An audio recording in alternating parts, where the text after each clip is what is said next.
Justice Chandrachud, I want to start by asking you straight up about the challenges India's judiciary faces. At this moment, if you look at the number of pending cases in this country, there are about 4.32 crore total pending cases. 69,000 of them in the Supreme Court, a backlog of about 59 lakh across 25 high courts.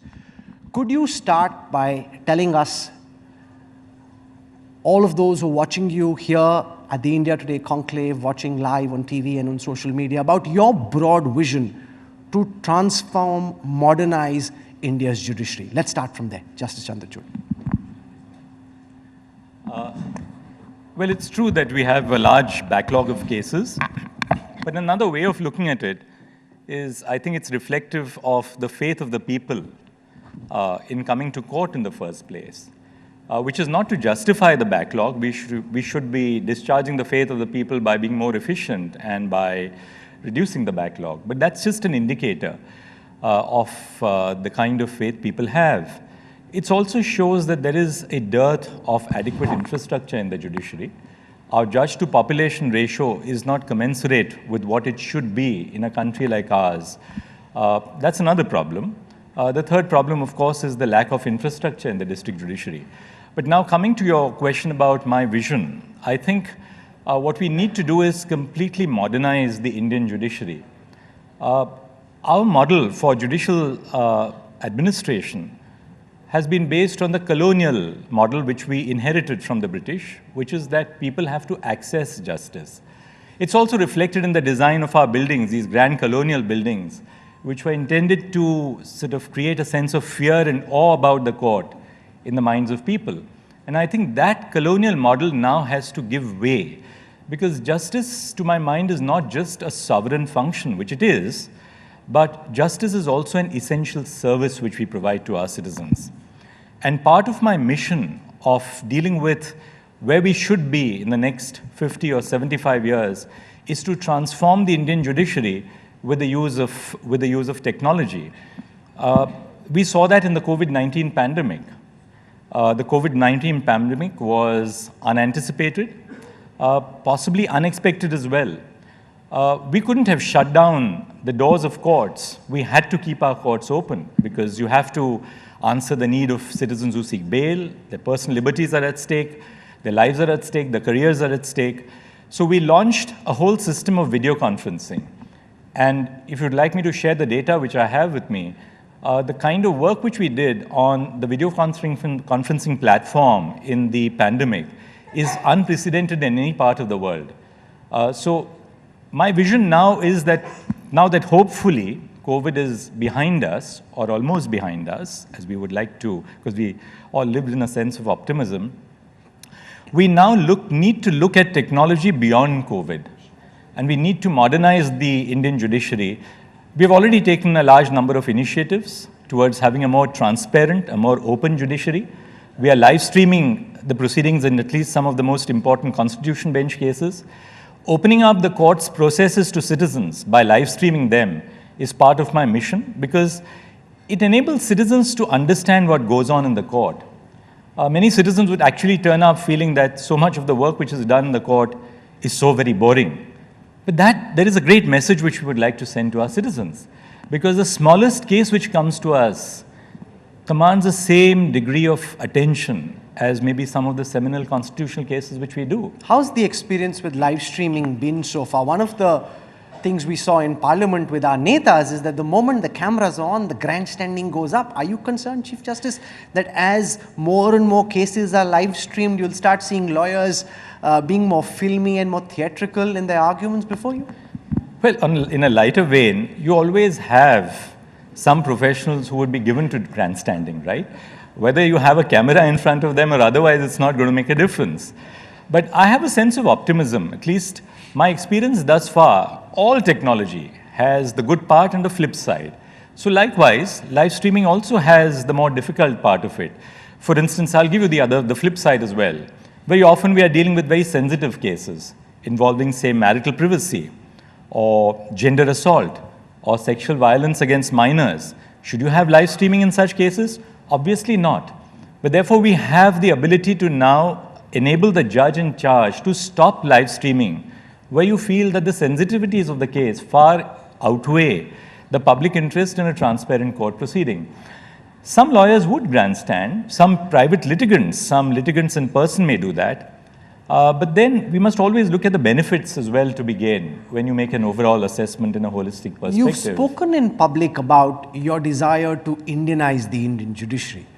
Do you want to explain what you mean by that, to make justice more available to Indian citizens in Indian languages? How do you go about Indianizing the judicial system? I think the first point where we have to start Indianizing the judiciary is in terms of the language of discourse.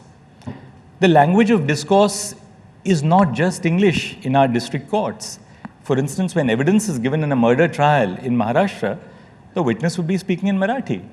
When a witness deposes in a murder trial in Uttar Pradesh, the witness deposes in Hindi. But the language of discourse in our higher courts, the high courts, and in the Supreme Court is English. Now, that may be a part of our colonial inheritance. It is also because, English is the language in which we have the greatest felicity in terms of our statutes, the judgments. But if we have to truly reach out to citizens, we have to reach out to them in languages which they understand. And we've already started that mission. Just to give you an idea, there are about 34,000 judgments of the Supreme Court from 1950 until date. These 34,000 judgments were available in an official reporter called the Supreme Court Report. So if a private citizen had to access these judgments, you have to subscribe to a private software provider. They are doing excellent work, no doubt about it. But how many young lawyers or citizens across the country can pay 30,000 or 50,000 rupees a year by way of subscription for these kind of reports? So the first thing which I did when I took charge on the 9th of November last year was to digitize all the 34,000 judgments. We have a free judgment text portal. We have a search engine so that these judgments can now be searched by a citizen in the country, or for that matter, a citizen across the world, anybody across the world. But we haven't stopped at that. We are now using artificial intelligence and machine learning for the translation of these judgments. We have used a module which has been prepared by a very distinguished professor at IIT Madras. And we are now translating all the judgments of the Supreme Court in every Indian language which is recognized by the Constitution. And by doing so, we want to reach out to citizens in the language which they follow.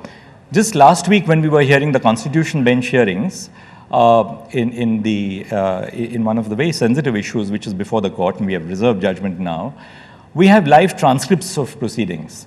So when the lawyer is arguing, we have simultaneously a transcript which is relayed on the screen in the form of a complete text.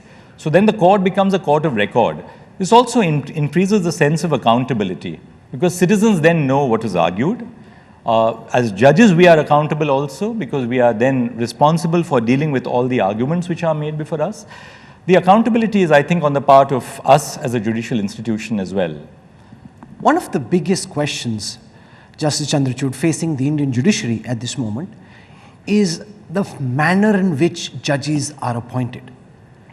We've seen a lot of public backlash from the government of the day, asking for changes in the collegium system, which the law minister and others in government believe is not transparent, should be more open, shouldn't be like a judges' club. Could you spell out what you think is right and wrong with the collegium system and the manner in which we appoint our judges to the high courts and the Supreme Court? Well, as a Chief Justice of India, I have to take the system as it is given to us today, which is that the collegium system is the prevalent system for appointing judges. Yes, there have been demands for greater transparency, but I must tell you how we work. For instance, if we are making appointments to the Supreme Court of India, the Chief Justice and the 4 senior-most judges, I have actually 5 because my successor, Chief Justice of India, was not otherwise a part of the collegium, so mine is a collegium of 6 judges. We look at the judgments which have been delivered, say, in the last 3 years by the judges of the High Court. And the parameters which we apply for the selection of judges are well defined. First, we look at merit. We look at the professional competence of the judge. We constantly analyze judgments of the High Court judges when they come up in appeal before us. On an average, we are dealing with about 200 cases every week. So those are judgments of the High Courts which are coming up before us, so we assess those judgments. But in the collegium, we all read the same judgments at the same time. So we circulate the judgments of the High Court judges who are in the zone of consideration.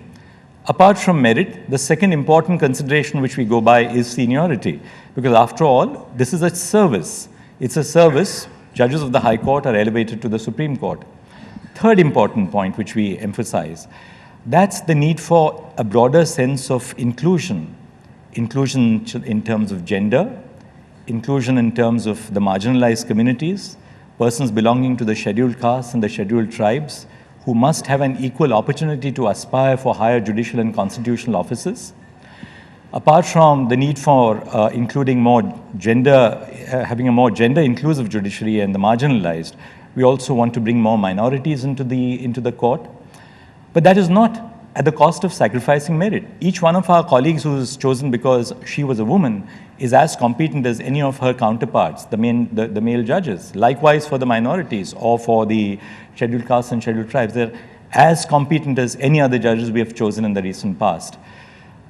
The next important factor which we consider is the need to have a broader sense of dispersal of judicial office throughout the country.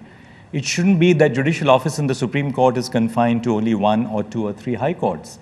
So to the extent that it is possible, we try and ensure that we give adequate representation to different segments, different high courts, different states, different regions in the country when we are making appointments to the Supreme Court. We also consult judges who have rooted through that high court and who are judges of the Supreme Courts. For instance, my parent high court was the High Court of Judicature at Bombay. I was Chief Justice of the Allahabad High Court for 3 years. So when a judge from Bombay has to be appointed, I'm consulted. If I have to be appointing a judge from the Allahabad High Court, of course now I'm the Chief Justice, but when I was a puisne judge, I would be consulted for making, and judges give extremely transparent and clear opinions on what they feel. In the high courts, it's even broader because the high courts are looking at lawyers who are fit for appointment, and there are 2 sources of recruitment to the high court: the district judiciary, and the whole track record of the district judiciary is maintained on paper. You have the annual confidential reports. You have a whole dossier on each judge which is developed as they progress through the service. When lawyers are to be appointed, the same procedure is followed, and there is an equal involvement of various stakeholders in the system. For instance, once the High Court Collegium makes its recommendation, the file is processed at 2 levels. It comes to the Supreme Court, the Government of India, and the Government of the state, so that the Chief Minister of the state, the Governor of the state responds to the appointment which is recommended by the High Court Collegium. At the same time, the file is processed by the Intelligence Bureau to see if there are any adverse intelligence inputs. The file is then, it goes to the Union Government in the Ministry of Law and Justice. The Department of Justice sends the file to us with its annotations. We then consult our judges, after which the file is sent back to the government, then goes on to the Prime Minister's office and then to the President of India. The Supreme Court gave an order recently which said that going forward, election commissioners and the Chief Election Commissioner would be appointed in a panel which includes the Prime Minister, the Chief Justice, and a leader of the opposition. So it's not just the government picking the next EC. That is a fantastic idea. Many in government said, but that's also reason why judges should be appointed by people other than just judges. How do you look at all the pressure that's coming your way, saying that the collegium system is not transparent, that this needs to be opened up in a way that judges aren't judging judges, that other people can weigh in, as is the case in many countries internationally? Right. Now, we have adopted a model. We have a career judiciary. Unlike, say, the United States, where a politician can become, a Secretary of State can theoretically, and you have had Secretaries of State who have become Chief Justice of the US Supreme Court. We don't follow that model. We follow a model of career judges coming to either the High Court from the district judiciary, or career judges from the High Courts coming to the Supreme Court. We, of course, have members of the bar as well coming directly to the Supreme Court as to the High Courts. Since you did mention the issue of transparency, let me emphasize 2 facets. There's a transparency which operates at 2 levels. Transparency of the process of appointment and transparency in the terms of the choices that you make when you're appointing people. The process has to be completely transparent. And that is why, in recent times, we have been putting out onto the internet, onto our website, the collegium resolutions. And those resolutions tell society at large, our citizens, what are the parameters we have applied in the selection of judges. Let them judge, let them critique us. I'm not saying that any system is perfect, but this is the best that we have developed. And the object of this system, why was this collegium system divine? It was devised for the simple reason that the independence of the judiciary is a cardinal value. And you have to insulate the judiciary from outside influences if the judiciary has to truly be independent. That is the underlying feature of the collegium. That's the underlying purpose of the collegium. But our processes are becoming now transparent. We have defined what the parameters are. We put our resolutions on the website so that people know whom we have selected, why we have selected them, what are the yardsticks that we have applied. Apart from the processes, and this is the most sensitive aspect which I must share with you because a lot of people perhaps wouldn't know about this. When we consider names for appointment as judges of the High Court or of the Supreme Court, we are also dealing with people's lives, particularly in the High Courts. Very often the people whose names are under consideration, we look at diverse set of aspects pertaining to their personal lives, their professional lives, their personal lives insofar as they are relevant to the discharge of judicial duties. I have no cause about somebody's personal life if it has no connection with their judicial duties. But when we deal with these very personal, intimate, sometimes very, very intimate and private aspects of people's lives, we have to be conscious of the fact that you can't, in the process of selection, open up every aspect of their lives to society at large. The consequence will be that good people will then say, sorry, I'm not willing to put my personal life on trial in this particular way. So if you have to have good people, you must also trust your decision makers to make those choices. Law Minister Kiran Rijiju was at the conclave this morning, and he was quite upset with the manner in which the Supreme Court had chosen to make public the government's reasons behind withholding permission for somebody to become judge, saying that this is between the government and the judiciary, this should not be made public, there are matters which should be kept private. He didn't like the fact that you were starting to make these public. Well, let me, Lord, join issue with the Law Minister. He has a perception, I have a perception, and there's bound to be a difference in perceptions. And what's wrong about having a difference in perceptions? Sometimes there's a difference, but we have to deal with differences in perception even within the judiciary. I dare say there are differences in perception even within government, but we all deal with it with a sense of robust constitutional statesmanship. So first and foremost, I don't want to join issue with the Law Minister for his perception. I respect his perception, and I'm sure that he has a great deal of respect for ours as well. The reason why we put this on the website is in pursuance of the desire of the present collegium to meet the criticism that we lack transparency and a genuine belief that opening up our processes will foster greater confidence in our citizens about the work which we do. Now, the candidate that you are referring to, every aspect that was mentioned in the report of the Intelligence Bureau was in the public domain and is in the public domain. The candidate in question is open about his sexual orientation. So when the IB flagged something, we were not really opening up IB's sources of information. What could be the danger? Let me argue against myself. Someone might say that if you put an intelligence report out in the public domain, you might be compromising the sources of information of the Intelligence Bureau on issues of national security. Somebody's life may be in danger.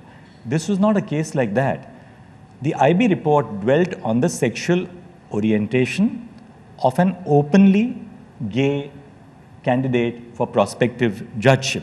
So this was known. It's known to the entire profession. It's been widely reported in the media.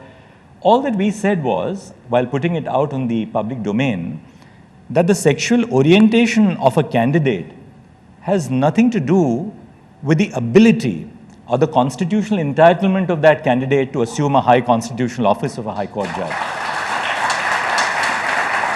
That's all that we said. There's nothing more than that. You spoke, Chief Justice, of the independence of the judiciary.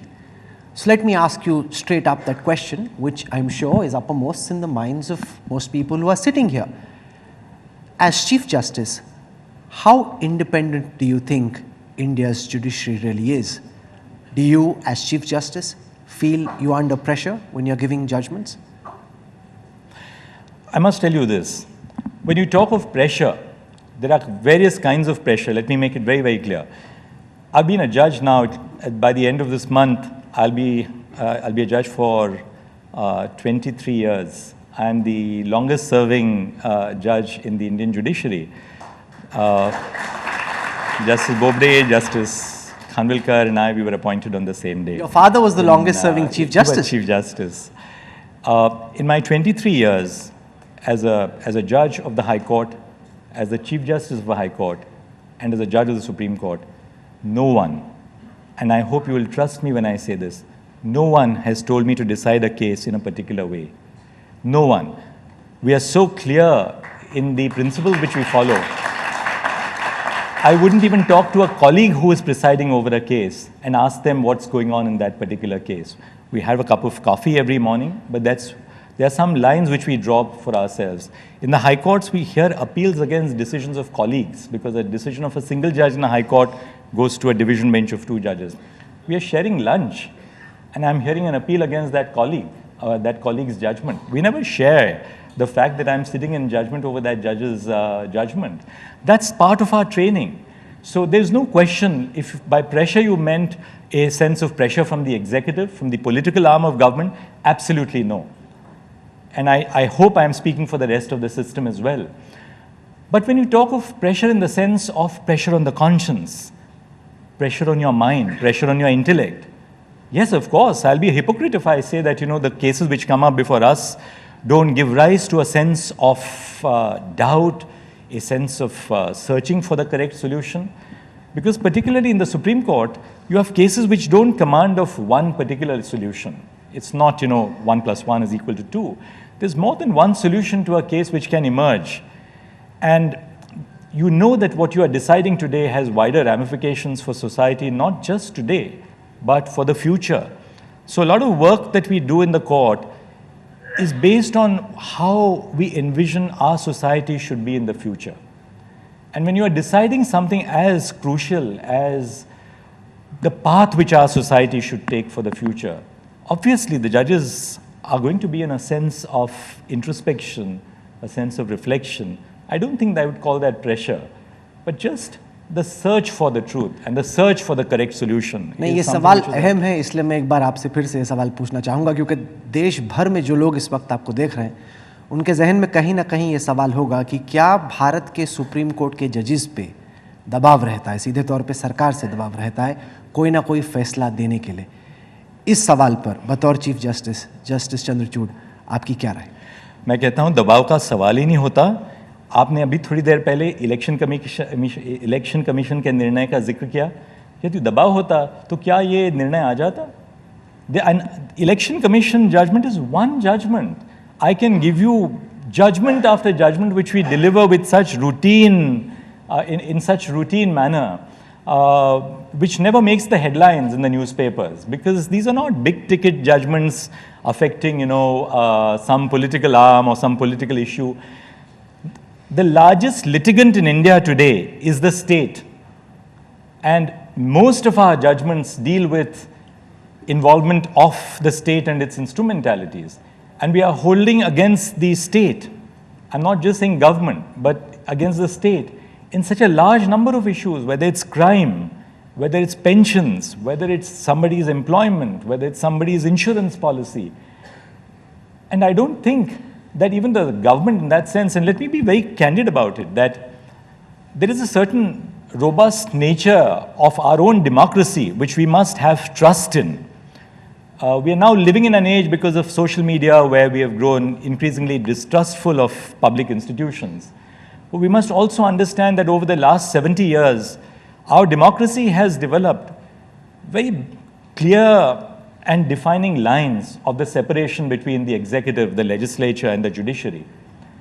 And I do believe that there is absolutely no issue. We are constantly holding government to account. Courts are speaking truth to power. And I don't think governments are also concerned about it so long as they know their field of demarcation and we know ours. And we know which is the line which separates, say, policy from law, politics from law. Obviously, in some cases, the line is not as easy to define as it would appear in a textbook. But we have to do that exercise, however difficult that exercise is. You know, you've answered this question so expressly. I think that warrants a round of applause, please.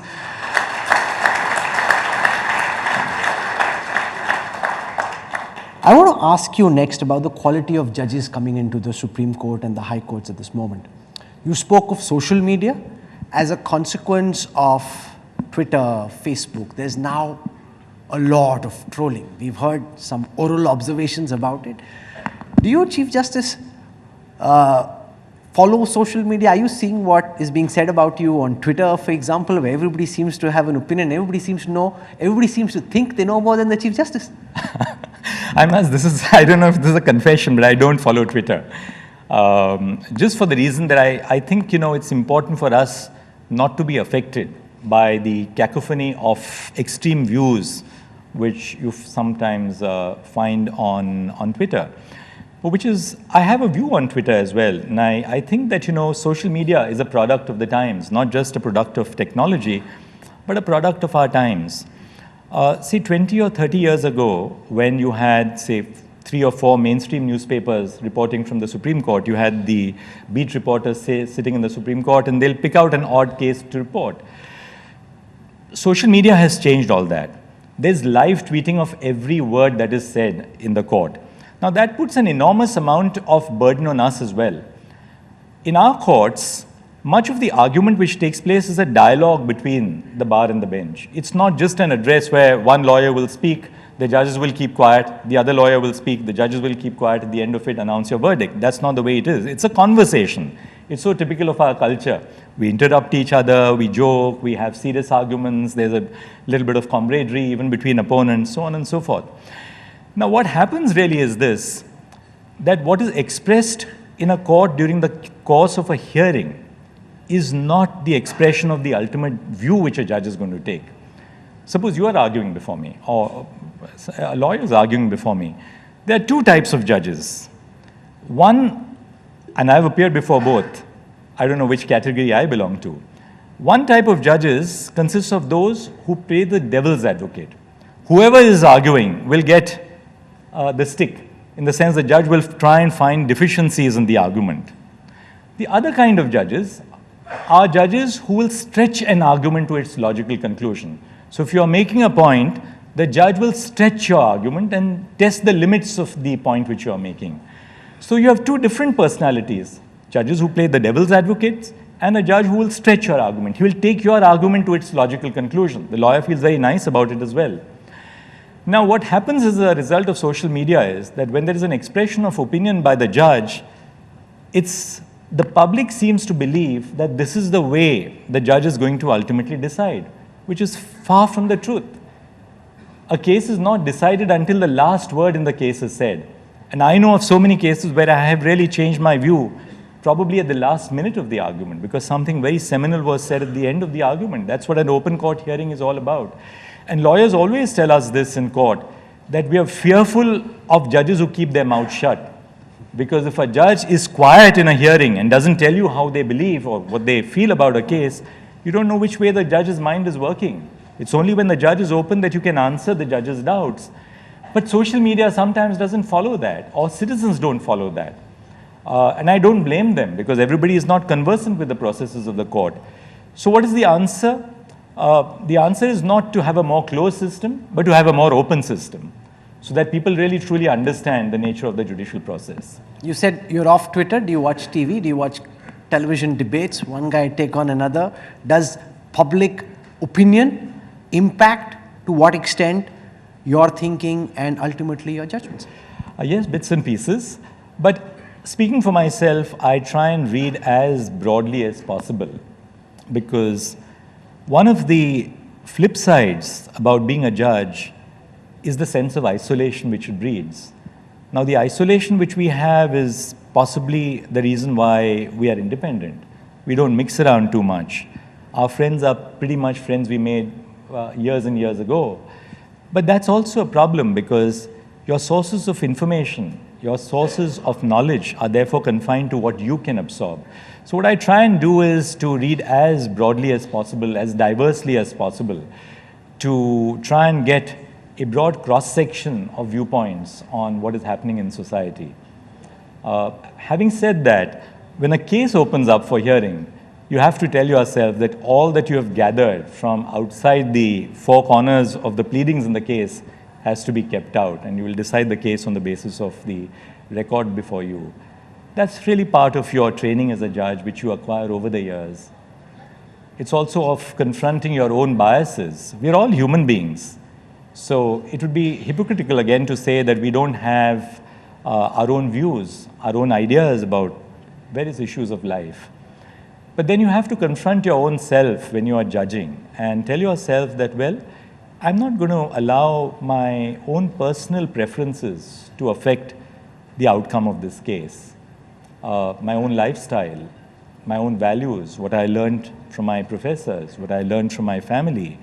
So you need to be, in that sense, very careful that while you judge others, you're not judgmental of others. And I think that's very important because it's so easy in the office which we occupy. When you're judging others, don't be judgmental. I think there are lots of pearls of wisdom flowing all through this conversation. I want to draw you out on your sense of the quality of judges entering the system at this moment. Your father was the longest serving Chief Justice of India. You've had the longest term in a very long time. Your sons are practicing lawyers. Do you see them entering the judiciary? Would you like them to be part of the judicial system? What's your message to young lawyers practicing out there who are concerned about whether it's worth their while to spend the rest of their lives or the rest of their working lives being a part of India's judiciary? Well, I'll answer your question at two levels. Am I concerned about the quality of judges? When I became a judge, or perhaps even before that, when you were asked to become a judge, it was a matter of honor. Nobody said no. Now, increasingly, you find young lawyers whom you ask to become judges of the High Court coming and saying, I'm so thankful to you, Chief Justice, but this is not for me. There may be a variety of reasons, not all of it dealing with the emoluments of judges, because I feel that, whatever you pay a judge, it can never compare with what a lawyer makes.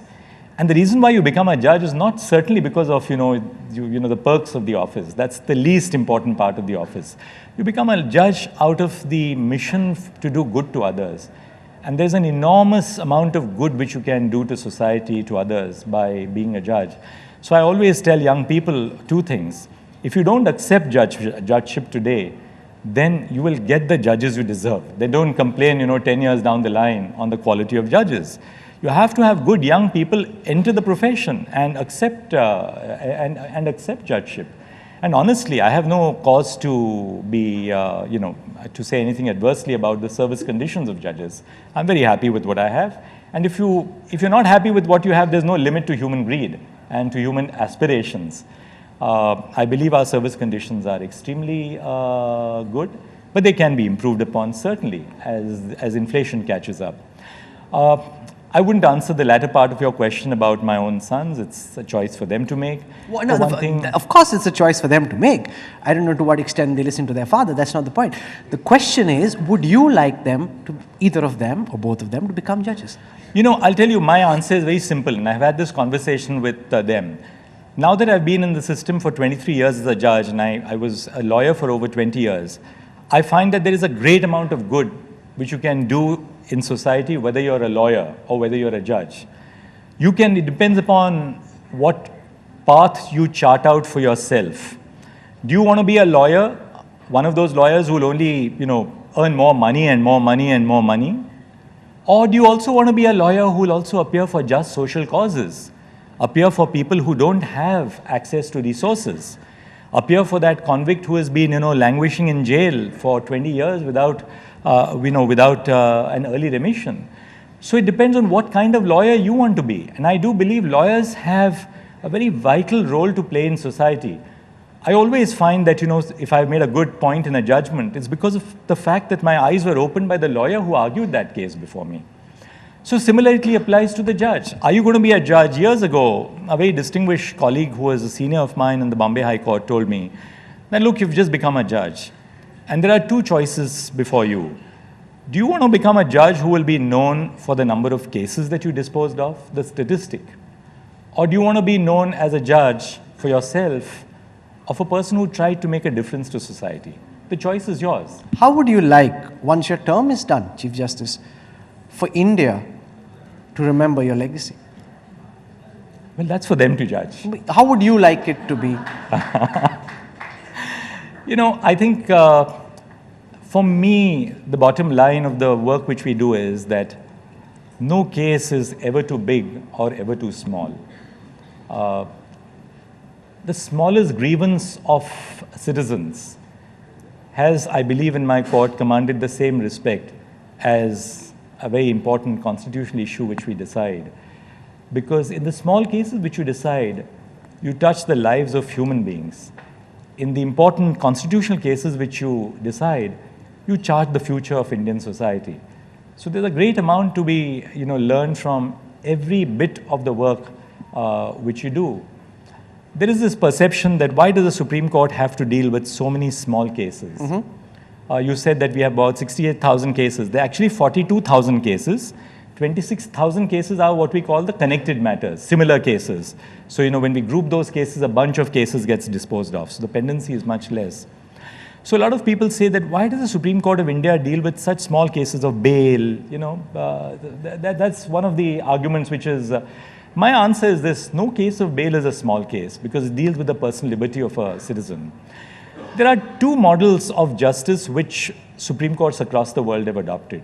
Take the American Supreme Court.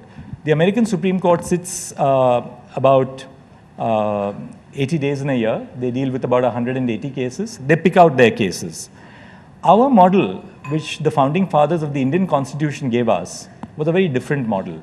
It was a model based on access to justice. It was a model which saw the transformation of a society from a colonial to an independent society. So when Dr. Ambedkar was drafting these clauses of the Constitution and the other members of the Constituent Assembly, they created a model where the Supreme Court would have its doors open and access to justice would be very broad. The problem with that is, of course, that you have this pendency of cases. But that's for good or bad. I think for the good, that's the model we've adopted. There are quite a few people who think हमारे judges छुट्टी बहुत लेते हैं. The judges, the courts are shut for way too long, given especially the pendency. How do you respond to this general sense in society that judges are off for too long? And how do you think we can reduce pendency? Okay. So I'm really thankful to you for asking me this question. I thought you'd be angry with me for asking. No, this really, it's a very serious issue and I must answer this as candidly as possible. People see us sitting in court from 10:30 to 4. We handle between 40 and 60 cases every day in the Supreme Court. The work which we do between 10:30 and 4 every day in the Supreme Court is a fraction of the work which we do. In order to be ready to deal with the other cases which are going to come up the next day, you spend an equal amount of time in the evenings reading for the next day. Our judgments are in reserve. So on Saturdays, typically every judge of the Supreme Court will sit down and dictate judgments. On Sunday, all of us sit down and read for Monday. So without exception, and I'm not speaking for myself, without exception, every judge of the Supreme Court works for 7 days in a week. When it comes to the holidays, look at what the other Supreme Courts of the world are doing. The American Supreme Court, I have the statistics here before me. The American Supreme Court would sit for, can I just take a second to give you certainly. Just give me a moment, just a moment.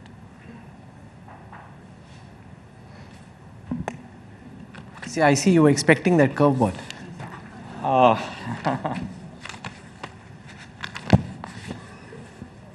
Yes. The American Supreme Court sits about 8 to 9 days in a month, annually 80 days, and don't sit for 3 months in a year.